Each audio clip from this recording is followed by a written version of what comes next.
right, guys, welcome back. Today is our last day, day 5. So I just want to review real quick our analogous colors. So what we're going to do today is we're going to be coloring in the patterns. I went ahead and finished drawing them, and I could feel you not liking the toggles, so I kind of planned to switch to the cross and buttons. But my person I did with blue. So I don't want to use blue in my background. I want to always be thinking about contrast in my artwork and how I can make things stand out.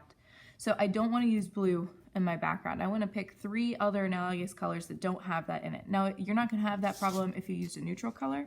You could use any of the colors from the color wheel for, well, it has to be analogous, but for your background, because brown's not on the color wheel. But you can do, that would be my recommendation, is to not do that color.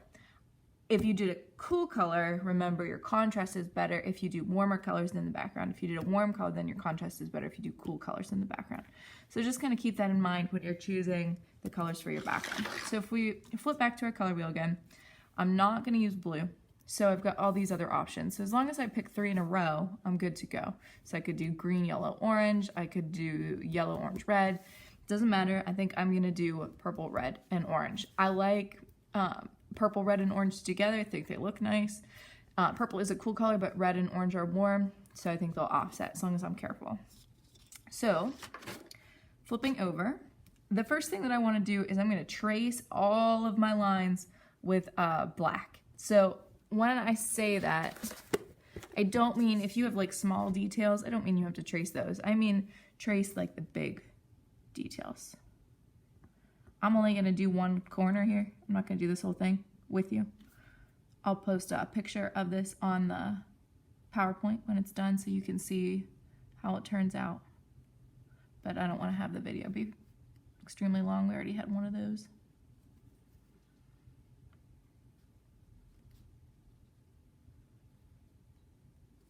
Like something like that. And that's all I'm going to do for now. Well, maybe I'll do one down here. Why not?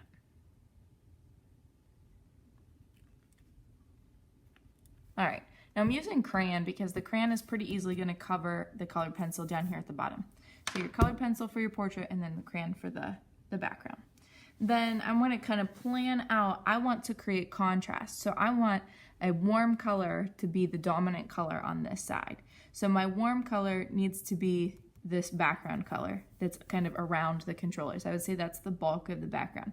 It would also be smart, if possible, to do a warm color for the controller itself, which leaves me with purple for my buttons. So I'm going to go ahead and color in the buttons.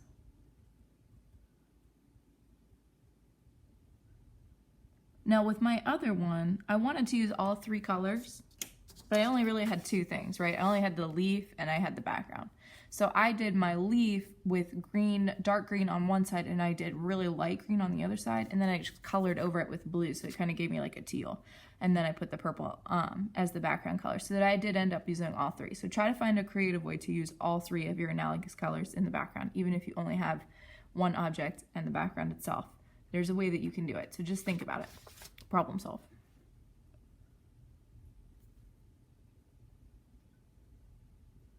And I'm pressing pretty hard.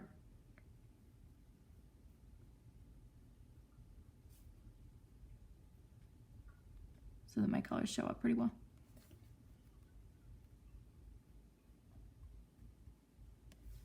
All right, then I'm gonna do red for my controllers, mainly because my red is so measly and stumpy. Just a little bit easier to hang on to.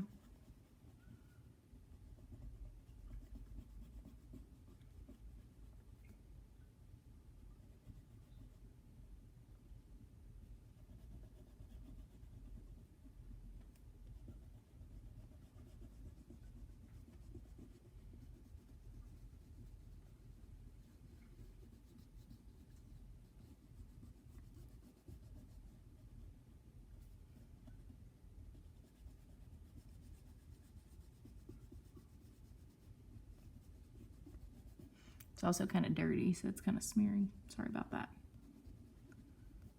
All right, and ideally I would press harder than that, but I'm just gonna move on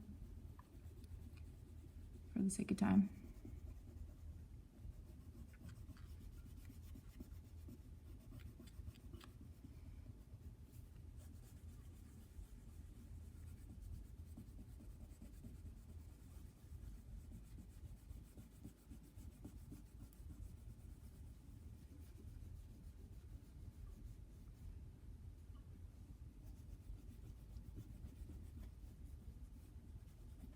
All right, and then that leaves my background color as orange.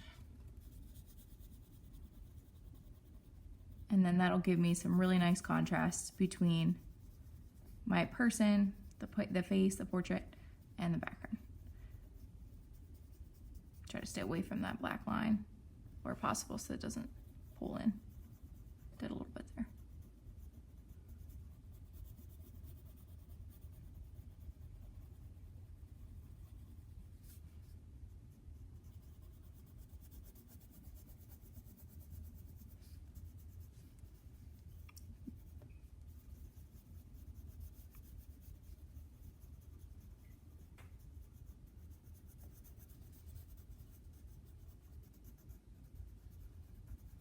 All right.